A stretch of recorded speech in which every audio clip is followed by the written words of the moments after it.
Hello everyone from wherever you are in the world, and thank you for joining us here today. My name is Louise Hosking, IOSH Vice President, and I would like to welcome you to the latest in our series of COVID-19 webinars. Today, this is also being streamed live on our IOSH Facebook page. IOSH, the Institution of Occupational Safety and Health, is the chartered body and the world's largest membership organisation for health and safety professionals. We have over 48,000 members in 130 countries working in nearly every sector. Our vision is a safer, healthier world of work for all. These free weekly COVID-19 webinars, which have been run since the beginning of April, focus on sharing knowledge, experience and expertise pertinent to occupational safety and health, COVID-19 and safe, healthy, resilient workplaces. They cover many professional, practical and evidence-based aspects of managing occupational safety and health during this pandemic. Today's webinar is the 18th in our series, and we are pleased to address a fascinating topic around achieving gender balance in the new normal. Our ways of working have completely shifted. We're all working to find new balance in our lives, doing our best to achieve everything, from homeschooling, working from home and managing teams remotely, ensuring all voices are heard. We're using digital media from Zoom calls and Teams to digital social networks like never before. But throughout the jungle of technology we have had to embrace so quickly, we must also ensure inclusion, diversity and equality are not neglected. A recent report by the Global McKinsey Institute has found women's jobs are 1.8 times more vulnerable in this crisis than men's jobs. Men make up 39% of global employment but have accounted for 54% of overall job losses, which is largely due to the burden of unpaid care disproportionately carried by women. Looking at the IOSH profession, a member survey recently carried out by IOSH illustrates the gender imbalance within our own industry. Over 21% of IOSH members are women, 79% male. So, how can we make the move towards a more gender balanced profession and more gender balanced workplaces, which we know is not just good for us, but is also good for the bottom line? Today's webinar will address a number of points we are facing today, and I'm delighted to welcome a panel of professionals, all as passionate as I am about this topic. Joining in this discussion today, we have Anne Gardner-Aston, who is Group Health and Safety Director of Places for People. Anne leads a high-performing team of safety professionals with a focus on positive safety culture improvements. She works with colleagues across the group to promote industry-leading health and safety performance, employee engagement and well-being.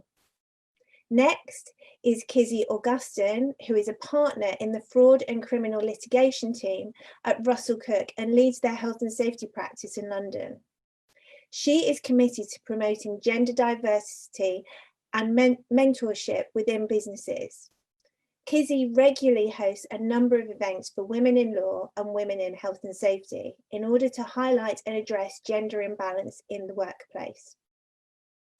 Lorenzo Vincentin is Group Head of Environment, Health, Safety and Corporate Affairs at Ariba. Lorenzo is an experienced leader with specialist qualifications in safety, occupational health and occupational psychology. He drives change through supporting others and developing high-performance teams and as a recognised industry leader. And finally, Bisola Alofi, Registrar and CEO of the Chartered Institute of Personnel Management of Nigeria. Bisola is a seasoned human resources management leader and expert with management and leadership experience in diverse sectors and many countries around the world. And a big thank you to our panel for joining us today. So without further ado, I'm going to first of all welcome Anne. So Anne, if you could just switch on your video. Hi. Hi Louise. So Anne was the first person that I really reached out to in terms of this session, and it was prompted by a tweet that you raised. So you tweeted an article from the Observer newspaper about how lockdown has exposed the gender divide, and tweeting about how you felt managing 3 full-time jobs and none of them especially well. So welcome to the discussion, Anne. Thank you. So how were you feeling at that time, and what really sort of built up to it? Oh, guess probably by the end of June, I would say I was more or less at the end of my rope. And I think for those who know me, I'm pretty much on an even keel most of the time. I don't really get floored by stress particularly, or maybe I manage it quite well. But I think, you know, by that time, everything had just built up behind it. And it was a bit of a watershed moment, actually. And funnily enough, that tweet kind of prompted a little bit of a think about what was going on, and a realization that things had perhaps got a little bit out of hand. So yes, it was yeah, quite grim by that stage. So how is this, you know, you're a senior professional in the field, you're a director, you know, how do you feel this time has affected your work? I think it was it wasn't so much that well, put it this way, we had done a lot of planning at work for COVID because we'd had a lot of pre-warning for it. And sort of coming into it, I didn't feel particularly stressed about it because, you know, the planning had been there and so forth. And, you know, I've had a fairly stable time up until that point. So there wasn't as if it was an influx of work suddenly and everything sort of went bananas and there was no dealing with it. So it kind of sort of crept in, really. Schools broke up at Easter, and we were supposed to be going on holiday at Easter, and so that was all cancelled, and I was a bit grumpy about that. But you know, you get through it, don't you? And I was quite excited about the homeschooling aspect of things. I thought, oh, this is new, this is exciting, and I've got to say, it very quickly became not exciting at all, and very much a sort of additional burden to add to everything else. And my son's taking his 11 plus in September, so all the stuff that the school sent home had to be supplemented, and you know, so it was a new job effectively. So I had my old job over here and I had a new job to do as well. And I think several things changed almost overnight when it's taken in the round. I mean, everybody was at home all day for a start, so there was mess, there was noise, there was sort of 3 meals a day for everybody to have every day, plus associated the house like Hiroshima. I mean, I've not experienced anything like it. And so that was kind of the third job, if you like. It was sort of having to worry about that and having to, you know, stress about not having a nice organised existence anymore. And then fairly soon after that, I realised I was a totally hopeless teacher.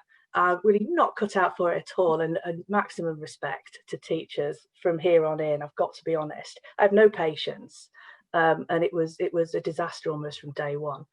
Aligned to that, obviously, we were in the middle of a health and safety crisis, so my work was like ballooning. There was emails coming in quicker than I could click on them, and it was just a, you know, product of the times, and everybody, you know, needed an answer really quickly, and it was all very dynamic, which in normal circumstances would be really exciting. It was a bit sort of, well, on top of everything else, it was another thing to add to it. And then during lockdown, my mum was diagnosed with cancer, so, you know, life sort of started happening, but in such sharp focus.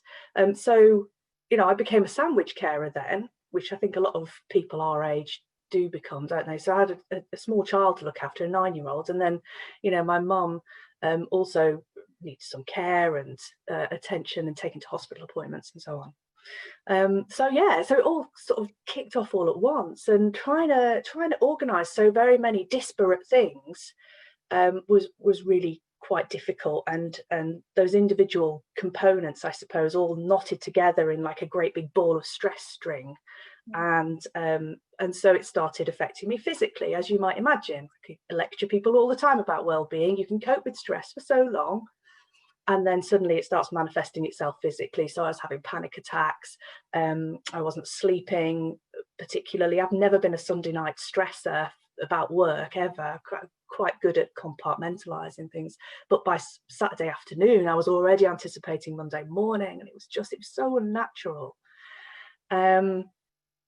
So yeah, and then I was exhausted as a result of that. And so, you know, you are a director of a company, so you know that comes with its own challenges as well. So being at director level, you know, what are your experiences, you know, perhaps even before this, of you know, being a woman at a senior level? You know, what are your and how has that changed during this period, if it has? I think it's a difficult one, really, because I suppose it takes a big process of self-analysis to realise where you were and where you've got to, in a way. But I think, you know, when I moved up into a director role, and when I came into this job, it was quite a step up. I mean, I think mentally, psychologically, it was quite a step up as well. And you know, the people I was seeing were sort of older men, and they'd all been in the company a long time, and so I felt like the new kid, and I was blinking, you know, in wonder at everything. And really having to make an impression really early on, and I felt the pressure to kind of come up with the goods really early and make a good impression, and you know, be part of the team and hit the ground running, I guess. I don't think necessarily being female is it has any great impact on that. It just is what happens when you go into a new job. But I wanted to feel like I was a leader. I wanted to, you know, bring everybody with me and sort of tackle this job head on. And I think, you know, I was putting a lot of pressure on myself at that stage. It didn't feel like it at all. It just felt like, you know, I wanted to get my teeth into the challenge. And the good thing about all of this is I think it's taken me away from myself to really critically analyse what I'm like as a person, what I do, how I react to things, you know, how I am as a leader or a director, or, you know, whatever you want to call me. So yeah. Yeah. And how have you kind of adjusted now? Do you feel like you've kind of got your priorities, you know, do you feel like you're kind of balancing that piece now, or are you still finding it a tricky time? No, I think I've regained a bit of equilibrium, and I guess when you're looking back with hindsight, you always know these things are going to come to an end, you know, eventually. It just feels like you can't see a way out of things at the time, and that's where I got to at the end of June. And the mental load is absolutely massive. Women talk about mental load all the time, but it was magnified. You know, crazy times. And I was very conscious about failing at work as well. You know, that was my full-time job. It was supposed to be my full-time job, but it was only one of 3 or 4 full-time jobs in the end. So what I had to do was really then zone in on each of those as individual areas of my life, and just control the things that I could control, and just let some things go, and not worry about the state of the house, and not worry about, you know, 5 portions of fruit and vegetables, you know, the stuff that you just think, oh, you know, it's really not important. So that was very key for me. And the other thing was to actually make time for myself, because we were supposed to go on holiday, and then we didn't go on holiday, and then I didn't take any time off at all up until July. So, you know, that contributed to the exhaustion. I've not had a holiday since Christmas. I'm absolutely knackered. So just having 3 days off to myself where I didn't think about work just a couple of weeks ago, it was like heaven. It really was. So I think, you know, and then you look back, you think, well, of course you were wiped out. You know, you've just been like full on for 3 or 4 months. So yeah, and now I know I'm going to schedule time, get back to doing exercise, breathing exercises as well. I really found helpful, just to calm everything down. Yeah, and then I think on the other side of things, you know, that's the kind of helping me get back into work, and finding a level head in work. But also it addressed a few things in the household as well. I mean, I was a raging ball of fury for ages, partly because I'm perimenopausal probably, and this is a bad time. But, you know, this idea about nobody has the same priorities as me. So the house is an absolute tip, but I have a husband over here who's retired. He was busy doing buildy things outside. And I was like, why are you doing that and not this? So yeah, that was another thing I had to let go as well, and just think, actually, it's better just to acknowledge that I feel really angry about everything, but not actually express it in a way that, you know, causes bruises or anything like that. Brilliant. Well, thank you for that, Anne. So Anne's really set the scene now. We're going to come back to Anne a bit later on, but And if you could switch off your video and I could ask Kizzy to come in next.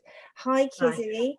So we're now going to talk to Kizzy and sort of looking at how we build inclusivity into this new normal. So Kizzy, you're a partner at a busy law firm, Russell Kirk. So the question that I've got for you, as we sort of move higher up in the organisation, and you and I have talked about this quite a bit, you know, those with feminine traits really start to, you know, we may have a real mixture sort of when people first graduate, but as they move through organisations, they seem to drop out. So what can we do to empower these individuals to reach further and go for the top? Well, the thing is, there are some serious issues, and there are things that I have come up against probably personally, but also knowing that there are a number of people who have had similar issues in trying to get up the proverbial ladder. I think you spoke about it in your stats when you said only 21% of IOSH members are women. I mean, I'm amazed that that's the case, but it is what it is. I had a look yesterday at some stats. In 2020, we've still got, in business, FTSE 100 companies, only 5% of CEOs are women. You know, we've got the number of women in senior positions and in executive committees is still only 28.6% in FTSE 100 companies. How is that the case in the UK? So some of those real issues that we obviously need to overcome are still around how do we manage progression. It's normally judged by increases in money or increases in our position, sort of better working conditions, responsibility, that sort of thing. Those are the sorts of things I was looking for when I was, you know, trying to achieve partnership. And I think some of the common issues that we had to look at as a business included this gender gap. And it doesn't necessarily exist upon entry, but it clearly gets wider as you try and get up the ladder. So how do we deal with that as a main barrier to progression, but also those other barriers, such as unconscious gender bias, or in some cases conscious gender bias, that tends to include decisions being made on promotion by people who don't even look anything like us. So that's something I think to overcome. Looking at promotion as not just an increase in workload, having to be constantly available, that certainly conflicts on me as a woman, as a mother, as a carer. They're things that perhaps I can't always do. And also the way in which they look at alternative ways of working, flexible working and part-time working, sometimes can be looked at quite negatively in your career consequences. There are lots of other things which I'm sure I don't need to speak about today. One of the big things for me though is intersectionality, which is probably an hour on its own. But you know, those are sorts of things that complicate issues when it comes to real and true gender diversity. So I think if we're really thinking about how do we tackle it in a nutshell, bullet point versions, transparency in businesses, and I'd also say accountability at senior levels, making sure that you are tackling those real issues by way of having standardized processes, senior oversight over those policies and processes, and making sure that you're tackling your organizational culture. Because if you're not looking at that, then you're probably not going to get anywhere from then on. So it's got to be led from the top. And try and remove the gender biases that exist. And I think the only way to do that is by senior leaders talking about their experiences. I mean, I'm a great advocate of being honest, probably too honest to a fault, but talking about the issues that we have, issues around balancing home life and working life, and actually normalizing flexible and part-time working. Because I think unless we get over this stigma that we still have in 2020 about alternative ways of working, we really won't be able to change the culture of an organization. And I think that's kind of the big piece. The smaller pieces might be around having more supportive managers that are approachable and accessible, in encouraging people to go for those positions and retain senior positions. I'd also say encouragement from our male allies. I know we're going to hear from one later on, but just getting encouragement from them, but also encouraging them to take on those part-time or flexible working roles. That's a part of normalizing the situation. Probably two other little things is ourselves, looking at ourselves. So it's not just about organizations, it's looking at ourselves, having confidence to know that we have the ability to do it all, have it all. We're probably our own biggest critics. I think we need to really look inside ourselves and change our own mindset. But more importantly, commercial education. Show businesses, this is the only way businesses will do anything, is if there's some commercial advantage. So talk about all the moral and holistic things that we want to get from gender diversity. Businesses need to know there are benefits to having true gender diversity at a senior level, improve decision making, increase profits. And I think what isn't going to convince a business to change the way they work, if not by some sort of commercial benefits. I think those are maybe my takeaways from there. So thinking about the situation that we've got now, have you got sort of any fears for, you know, kind of gender imbalance in terms of, you know, because of the way that we're working perhaps a bit more remotely, particularly if you're somebody who was used to being in an office quite a lot, which I guess you were, you know, do you have any fears around this topic at the moment? Well, I do, because I mean, I can totally sympathise with Anne, because I think just going from working very hard, full on in an office or with clients for a long period of time, and then suddenly it's lockdown and you're at home and you almost feel like you're a little bit invisible unless you get out there, and you almost, as you say, you do yourself a disservice because you want to do more, because you don't want to be seen like the person who's at home, who is doing lots of other jobs at home, but still trying to keep on top of your very busy work schedule. And I think I heard anecdotally from some others, some businesses were saying, well, why don't you take a bit of time off, because we know it's going to be very difficult for you to concentrate on your work at home with a busy household, with children to look after and that sort of thing. And again, it's like I started from scratch, because I felt like I had to prove myself all over again. I'd spent 30 plus years, you know, going up the ranks and trying to do the best that I can, you know, in not in spite of being a woman, but because I'm a woman, you know, I'm doing as well as I possibly can be and still striving for more. But now I'm back at home, it's like I'm starting again. So I think there was a real fear of gender imbalance coming to the fore. The one thing I can say is that I think in the 4 months that many of us have been at home, we probably have been able to turn it on its head to show that flexibly working in the way that we are actually is a positive, and it can work. So I actually don't think we'll ever go back to, and I don't think we should go back to how we used to work before lockdown. And finally, one last question before we sort of move on. You know, I'm really intrigued by this. You know, I'm going to talk about future leaders later on. We've got a great future leaders community in IOSH, but we do lose people further up. Do you think role models are important? I think they're extremely important. I'd like to put myself in the bracket of being a role model, but maybe I'm not there yet. Don't know. I think it's really important for those that can have the power to change to become advocates for the cause. And that might mean senior women who are visible, becoming more visible, because I've always said we can't be what we can't see. I think, again, male allies are really important, because they can step up and proactively push for progress on gender equality and be, you know, someone to aspire to despite not being the same gender. But more importantly, I think role models can form a part of a mentorship program where they facilitate regular meetups between junior and senior employees. You use that to learn lessons and potentially open doors within a profession. I mean, that's exactly what I did. I went to a firm where I thought I could see, I could physically see there was a really large female partnership, which I absolutely loved. And I thought, oh, that means that I could probably achieve that too. And it's not easy leaving an establishment you've been in for years, but I think if you can see that it's possible and you're supported and it's welcomed, and even your gender differences are encouraged and welcomed, then you're going to flourish in your profession. Thanks, Kizzy. And IOSH has got a great mentoring platform that we've released. So, you know, I think reaching out, and I always say be a mentor and have a mentor. So yeah, thanks. So we're going to come back to Kizzy later on when we have the questions. So Kizzy, if you could turn your video on, and I'm going to turn now to Lorenzo.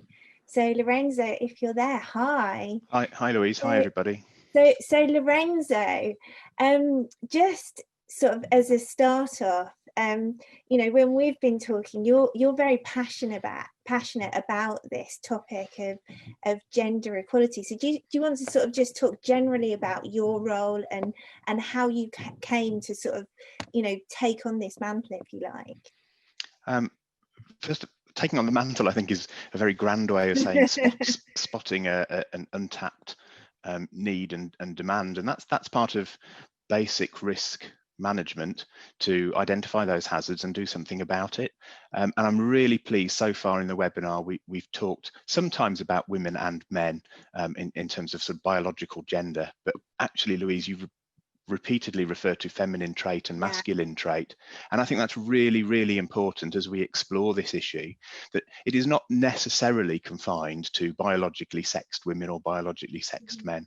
And there are some things that relate to biology, and I think in the world of PPE that comes to the fore, but we mustn't forget the corporate organisational structures that we work in, and the stress experience and stress coping mechanisms that we have, and those things are very much based on your masculine or feminine trait, not necessarily your biological agenda. Absolutely. So I think we need to reflect on everything we do as OSH professionals and look at it through a gendered lens.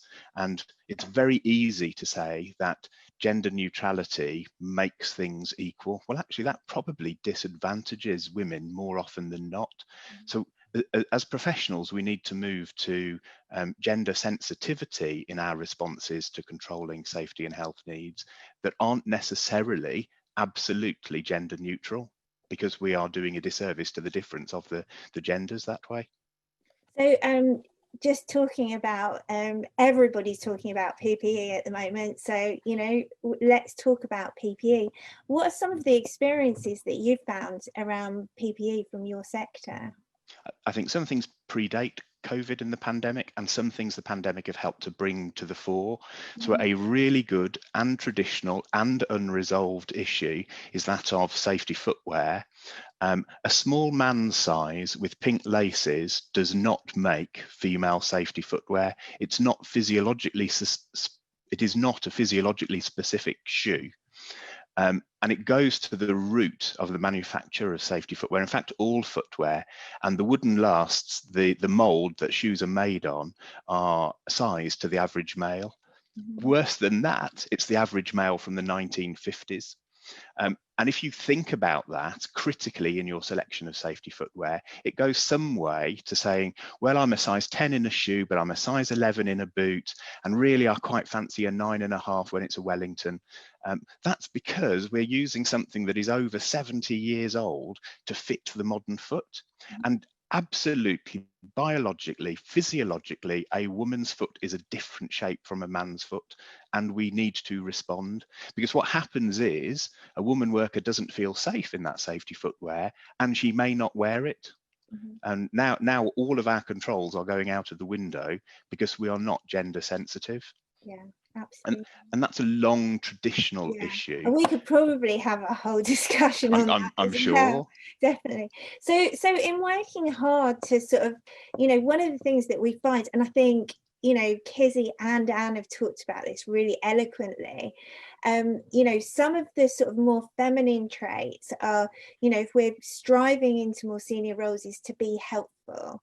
And you know, I read it's an article around office kind of housework, if you like. So it's taking notes, organising events, general kind of support tasks seem to sort of move towards those with more feminine traits. So what, you know, how have you experienced that, and how can we sort of overcome that?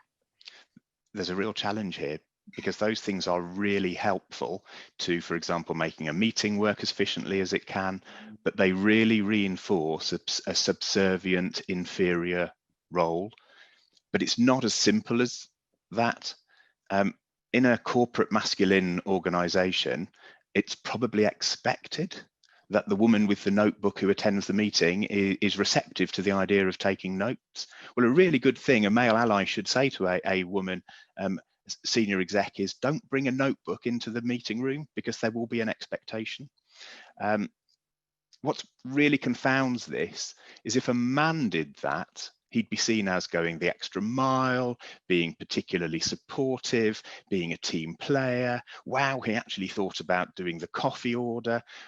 But you don't recognise those things as extra mile or being particularly a team player if a woman colleague went forward to do this. So we need to be really consciously aware of the expectations in a masculine world between male and female co-meeting attenders. I mean, but at the same time, you know, if you're someone with masculine traits, it's like this is a real rabbit warren, isn't it? And we know that male suicide is a massive global issue, and there's also an expectation on men to be strong, you know, not show their feelings, and we know from, you know, men's mental health that starts to become an issue. So how can we get across this message that balance isn't something to be feared, but something that's beneficial for all? This goes to my earlier point about corporate masculinity, and it just continues to reinforce this tough guy behavior, and we all have a role to play in changing this. Start early, finish late, skip lunch culture that we develop. Now that's essentially the well-being agenda, and if COVID hasn't brought that to the fore, I don't know what does. It's shown us that it's no longer an extravagance, it's an absolute business imperative. And it takes us back to Anne's point about how she felt when she was juggling 3 full-time jobs, and they were absolutely forced upon her when she went home. She was doing those 3 jobs, I'm sure, before COVID. It just absolutely concentrated those in her mind. So it's about time we use the COVID pandemic emergence, the building back better, to really push the physical, emotional, financial, connected aspects of the well-being agenda to start to break down this corporate masculinity is a good thing. I'm not saying we shouldn't push for profit. It's definitely part of what we need to focus on then is OSH professionals, isn't it? Absolutely, we need to be the change agents. At the very least, we need to resist a return to the way we did things before. We know that respiratory protection, whether is for protecting you or protecting somebody else, we know it doesn't fit women workers very well. We know shoes don't fit women workers very well. We know the corporate masculinity is keeping down or at least delaying the promotion of totally capable and competent female colleagues. Now is the time to reflect on all of those, and we're the change agent to do that. Excellent. Well, if you do have any more questions for Lorenzo, we're going to hopefully, I think our panelists are going to pick up some questions from the Q&A.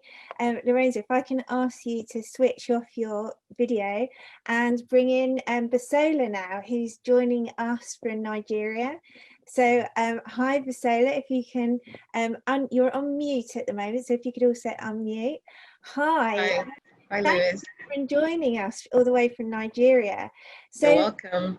My question for you, Basola, is you know, you're a human resources professional and also a CEO. So what are the kind of soft skills, or as I like to call them, the power skills that we can perhaps use to respond to stereotypes in an appropriate kind of manner? That's a great question. You know, in the world that we are in now, with the advent of digitalization and all the change and disruption that we are seeing, we hear very much that, you know, it's all about social interactions and social connections all around, you know, making meaning out of context, which are very, very important for everything we do in driving customer experience and other stakeholder experience, so employee experience and all of that. Making meaning for me, it's more about these power skills, used to be known as soft skills. And those are the skills of the future. They are behavioral skills. These are things like emotional intelligence, understanding what is said versus what is not said, the meaning behind the meaning, and how to figure out the nuances in the various social situations that we find ourselves in. those are the skills that really would help us succeed in the workplace of today. And we're out here talking about gender and having gender inclusion at work. So it's very important in terms of those soft skills to be able to understand how the genders are similar and how they aren't in each of the contexts that we speak about. So, you know, the general traditional view of the female executive or the female professional was that, you know, a female is supposed to be soft, a female is usually humble, we don't talk much and all of that. And that is a stereotype, because the truth is, for example, I talk and I love talking. I like, you know, to put my voice in the room, I would do. But then there are others that don't do that. That's not their style. And so, you know, one skill that helps is to be empathetic. Take the time to understand the other person, whether that person is male or female, and how they perform and how they act and how they tend to do things in those different situations that we find ourselves. Take time to understand the other person, and then figure out what style one needs to adapt into. So being situational in terms of how we also behave towards others and how we receive others and how we relate with others, and then adapt our style to suit either the other person and or the context in which we are interacting with them. And to be able to do that, of course, we must have really good listening and you know, verbalizing skills. We need to be able to engage, which for me goes way beyond communication. Communication, yes, talk about it, you know, share information, get feedback, but engagement is where you make a connection with the other person. And all of these power skills, both in terms of us getting our work done, but importantly also in terms of how we connect with others, work across organizational boundaries, and deliver. These skills, the softer skills, the power skills, and maybe the slightly harder ones like critical thinking, problem solving, decision making, and so on. The mastery of those skills, in addition to having a strong understanding of the business we're in and the industries in which we play, would really offer us very significant professional competitive advantage. The final point I'll make is, you know, these power skills, they are behavioral in nature. So they're not the hard skills of running a recruitment process or being able to construct a bridge. They tend to be things that are innate. Some people are born with them, they can be developed, of course, but they are very difficult to develop. And so it must be an intentional process to strengthen them in at work, in each of the employees that we have and in each of the relationships that we make. So if an organisation has identified, you know, that this is something that they really want to focus on, and it's got to be a priority for the boardroom, hasn't it, to be able to deal with some of these issues, you know, how can an organisation sort of develop in terms of those kind of skills? You know, how might you advise an organisation to sort of move forward? A lot of these power skills, you know, like we've said, you know, they are behavioral, they tend to be unseen or intangible. They come with the person, or maybe the person comes without these power skills.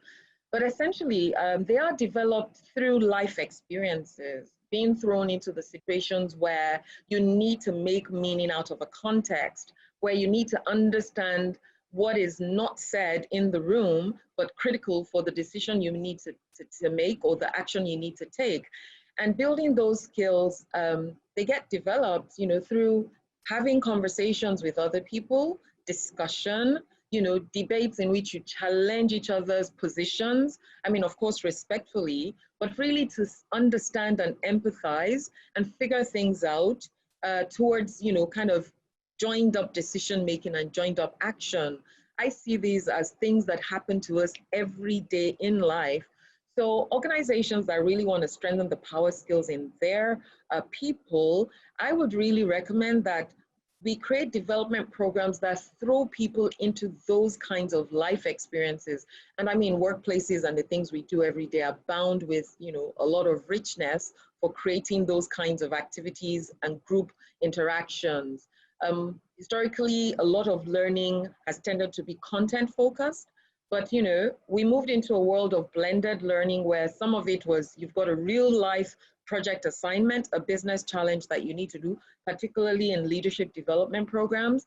And you go into the leadership development program with that real life business challenge, and you need to figure out the solutions, leveraging both the hard skills and the soft skills.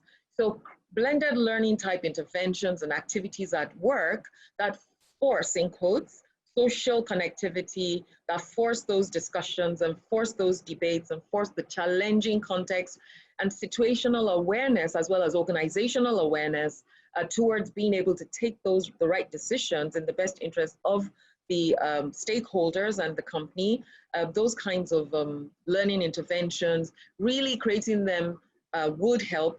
And organizations today are, you know, developing power skills academies, power skills type programs, and all sorts of things like that. So that's really going on now, very specifically designed interactions that are purposeful in making sure that those power skills must be used to achieve the objective of the moment.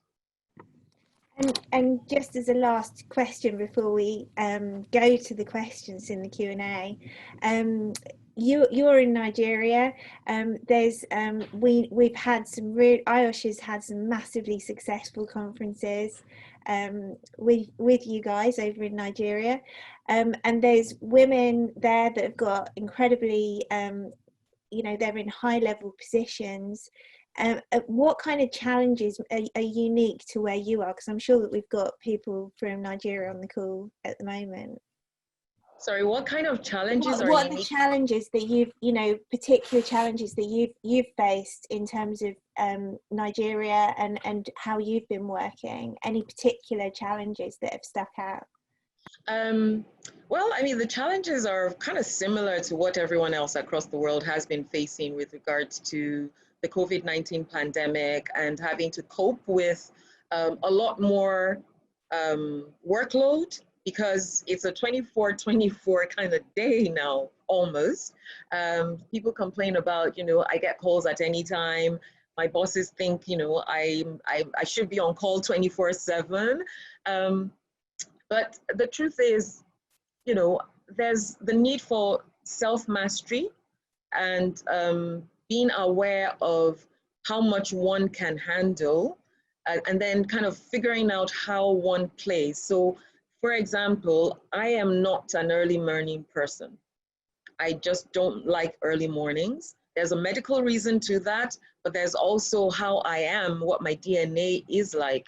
But late at night, my brain is on overdrive. And so I know that I can be productive at night, and I can rest early in the morning and then take my ideas into fruition later on in the day. So I have a structure for myself that works for me because I understand myself. So I really encourage people to start with understanding what works for you, and then combining that with what the organization needs, and figuring out through conversations as well how to create a balance, you know, between those two. A particular challenge in Nigeria, because of the technology we have, it's not very stable. But then, you know, I've seen all sorts of stories about people getting bumped off their calls and all that as well. And in Nigeria, we essentially kind of have a phone line with like 5 or 6 different networks. So if one goes down, then we switch to the other one. And, you know, organizations are having to kind of make that provision, because a lot more working from home, we are relying on data, we are relying on networks and telecommunications and connectivity than in face-to-face situations. So it's a lot of agility, it's a lot of being adaptive, but very importantly, a lot of caring for the worker in these contexts. The organization, the HR professional, the business leaders, and then colleagues, you know, really empathizing and all trying to make the most of it and make it work for the benefit of all. That's what's going on. Brilliant. So what we're going to do now is I'm going to ask all of our panel to switch on your videos, and I'm going to try and attempt to have a look at some of the questions that are in the chat box. Just while I'm having a quick look at some of the responses that have come in, just to sort of start off the conversation, just a couple of quick points from each of you. In terms of our future leaders, we've got a great set of future leaders. Can you just give me, say, a point each of how you think we can maintain that gender balance through the pipeline through to senior leadership? So I'm going to come to you first of all, Anne. Well, I think the point you were talking about before with mentoring is really key, and I guess it's probably stolen an answer from everybody else, so that's to come in for me first. And I think it's not just about women mentoring women, or people with feminine traits mentoring people with feminine traits. It's much more about to get true inclusion. It's about being able to share those experiences from all ranges of careers and backgrounds. And Kizzy, have you got a sort of a key kind of takeaway to and stolen my one? No, I'm joking. Well, it's kind of moving on from Anne's point, but I'd say it's continued engagement. I think continued discussion, learning from future leaders, but also listening to what their issues are and seeing if they can learn from our experiences as a way of inspiring the next generation to do more of the same and even better than we are. Yeah. Lorenzo? I think building on what colleagues have said, recognise the structural constraints to future leaders, particularly women future leaders coming through. So are job descriptions suitable and appropriate? Do we all have the behaviours that say, don't interrupt a woman when she's speaking because her point is valid, and that's something male allies can do. If a male ally spots a woman has been interrupted, stop and say, I value her input, I'd like to hear her message. Be very conscious of people stealing ideas, and that stolen comment will forever become a male leadership comment if it's pinched by a guy who is heard more readily than a woman future leader. And Basola? Yeah, one is really in a very deliberate and intentional way for organizations to identify, in my view, male role model leaders to sponsor the future leaders, whether female or male. I think sponsorship is a very, very solid tool that we can deploy because it's, it gets the leaders already there, taking an interest in a self-determined, deliberate and conscious choice to sponsor somebody in the pipeline and give them those visibility opportunities. It could go into mentoring, it could go into some coaching, but being there for them, and very importantly, in those situations where decisions are being taken that relate to that sponsoree, being the voice that supports that person, that speaks to the strength of that person, that projects that person.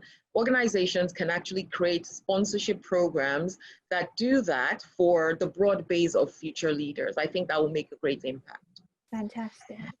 And there's a question here from Shireen Bishop Simon, who is a member of the Chiltern branch, and she's asked, did your, and I'm going to give this one to Anne, did your employer expect you to deliver at the same pace during lockdown, or were they understanding that having to homeschool and everything else meant that your productivity might not be quite the same? I don't necessarily think so. I mean, I've a quick plug here. My organisation has just been voted one of the best UK places to work for women. So, there is great representation of senior women within, and an understanding, I think, of things that come along with that. You probably have gathered from a lot of what I said that it was mostly self-imposed. So although the work was in crisis mode, as most people was, and everything was flurrying along, in normal cases, that would have been absolutely fine, totally manageable. but I think, you know, having conversations with colleagues about what else is going on around really helped people to understand what people's personal circumstances were, not just mine, loads of other people going through similar or different experiences. So once those conversations started and there was a recognition, oh my God, I'm going through that as well, or yeah, you'll never guess what happened to me. We then started to be able to have honest conversations that managed expectations critically. And, you know, and quite often a focus is when your kid just appears in the back of one of your webinars, and it's just, then it becomes a lived experience, doesn't it? A real life experience. That, you know, it's more human and people understand what you're going through then. Fantastic. And Kizzy, one for you here from Amy Bolton. And Amy says, will equality ever truly happen when some women step away from the workplace for family needs? For example, when they're having a baby, the anticipation of coming back to the workplace but having male colleagues overtaking your progress, you'd strive for prior to, you know, basically maternity leave is going to hold people back. And I know you've got children, you've reached the top, so I think, you know, you've probably got an input to that. You're on mute, by the way, at the moment. It's all right, thank God I wasn't saying too much while the mute button was on. No, I have got 2 children, and yes, I've experienced it myself, leaving work twice and worrying. I think Anne says it really well when she says a lot of some of our worries and our issues are self-imposed, but I think we can't get away from the fact that yes, when you're off on maternity leave, it is likely that there are others who are not on maternity leave or don't have breaks in their career that will be able to progress. And that's not just men, but that might be women who haven't taken a break to have children or haven't taken a break to have to look after people at home. So yes, I think we can achieve true gender equality. We are not there yet, but I think what fills me with enthusiasm and positivity is the fact that we are having these discussions still today. It hasn't gone stagnant. It's not been an issue that's been talked about and there's been a bit of tokenism attached to it and then it's been put to bed. This is an ongoing dynamic issue that's changing all the time. I mean, COVID has shown us that. We thought there were some diversity issues before, and then COVID happens, lockdown goes into play, and then it's probably given us a whole myriad of new issues that's associated with gender diversity. So I think the fact that we're continuing to have the conversation, we're continuing to attach ourselves to initiatives and support initiatives and actually put those into action is really important. I think we will certainly achieve true gender equality and inclusion and diversity, but we have still some way to go. Excellent. And Lorenzo, there's a few questions that are kind of mirroring the same kind of thing of, you know, and it comes back to our discussion is, you know, it's you know, men want to do the right thing, but it's, you know, where can they go? What can you recommend any resources or any reading, or, you know, offer any support in respect to direction that they can go into to learn those things? I think the first thing to do is say thank you for being on this webinar, because that shows you want to become more consciously aware. In terms of resources, other colleagues who are on the webinar have posted some hyperlinks, but I would particularly call out 2 books. Lean In, a book by Sheryl Sandberg, somebody like the vice president of Google or something like that, I think, and she talks about her gender imbalanced experiences, and a truly amazing book that others have referenced in the chat called Invisible Women by Caroline Criado Perez. Absolutely unbelievable summary of data and science and research and how women are either excluded or minimized in those big data sets, and it covers all sorts of things, not just only workplace health and safety, road safety and clothing and a whole range of things, pharmaceuticals, a whole range of things that you will just literally keep putting the book down and shouting, I don't believe it, I just don't. So that book, of all books, I would recommend. Excellent. We've got a number of counsellors and IOSH volunteers on the line. So Basola Coyote, who I know you know, who's one of my fellow vice presidents, asked, how can CIPM influence better gender balance amongst decision makers in organisations within Nigeria specifically? Because of CIPM's role as the regulatory body that kind of oversees, governs, regulates the practice of HR, we are in that unique position that offers us the opportunity to partner with, collaborate with, poke our eyes, ears, nose, and mouth into the affairs of other organizations. And D&I is a big strategic activity area on our agenda. So just like any other organization that's passionate about D&I, you know, where the organizations we each work for and our personal passion for it, we are structuring a diversity and inclusiveness program that will kind of follow a journey map through from awareness and understanding through to skills and through to being able to drive a culture of diversity and inclusiveness in respective organizations. And that becomes part of the body of knowledge that we are pushing through the learning and development interventions that we deliver to various audiences across the country. So with time, it will become an area where we might get to encouraging organizations to set diversity targets, for example. I mean, the EU has diversity targets for boards of companies in Europe, and different organizations have diversity targets. And then in the culture and transformation space, which connects with organization development work, really embedding inclusiveness and what it takes to have an environment where everyone feels included and able to contribute with a voice. Those things are areas we are focusing on. Fantastic. So I'm sorry if I haven't got to your question, but I'm going to pose one last fire question around our panel before we wrap up. So I'm going to come to you first of all, Anne, again. So is this the time for action and transformation? You know, your main positive that has really come out of this, that you hope that we will continue on with coming out the other side of this? So our time for action and transformation. Well, I think this idea of everybody understanding what flexible working can look like, the culture change that's been enforced really on people that perhaps wouldn't have embraced it in the past is a real bonus, and will probably start to change things. I think if not suddenly, then it certainly, as people sort of start looking at going back to work, the questions are asked, well, do we really need to do that? Do we need an office? You know, what are we getting from it? Can we make other arrangements? Because, you know, seeing people is still important and having human interaction is still important, but is it going to be in the same way? And I think that flexibility now that people are seeing works, doesn't hamper productivity, and everybody can still function quite well, is going to be a real bonus.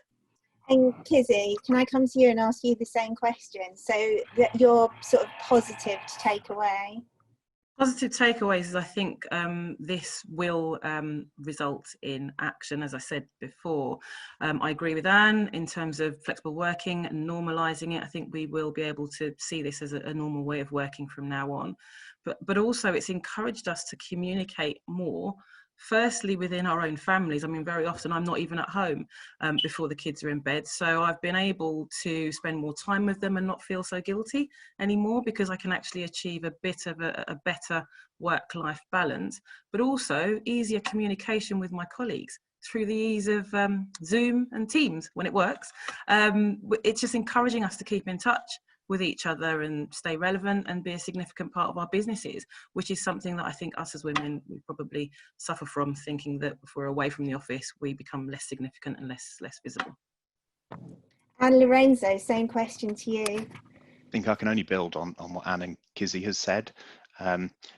We are very glibly saying this is now the new normal. Let's not forget, new normal means new normal. It's time to resist any attempt to to return to the old ways of working because of what both Anne and Kizzy have said.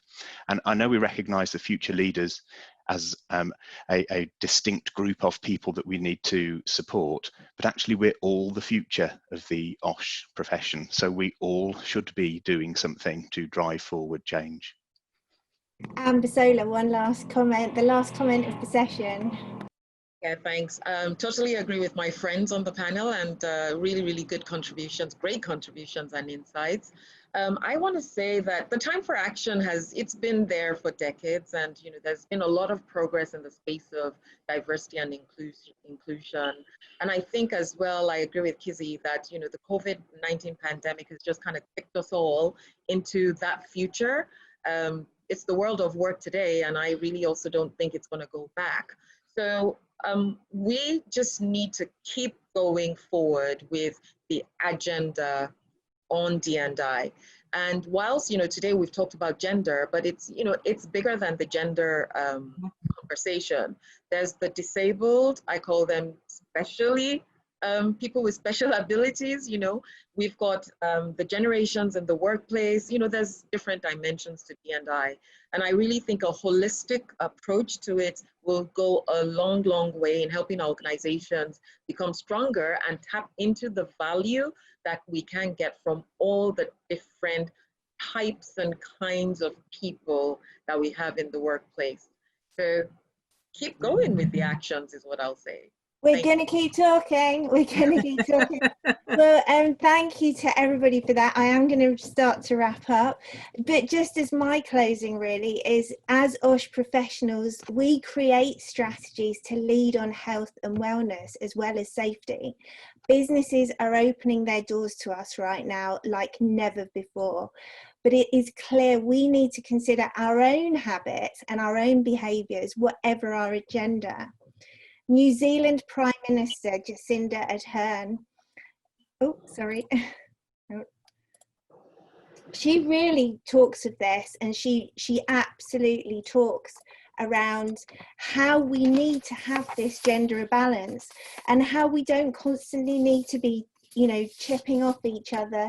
We don't need to have these egos anymore. So if we can achieve this gender balance, it's not just good for individuals, it is good for our whole workplaces.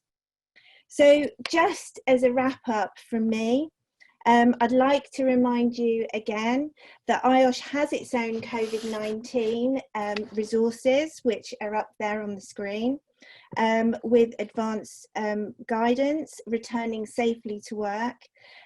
This webinar will be available to view in due course on the IOSH website, and it will be available to stream on the Facebook page as well.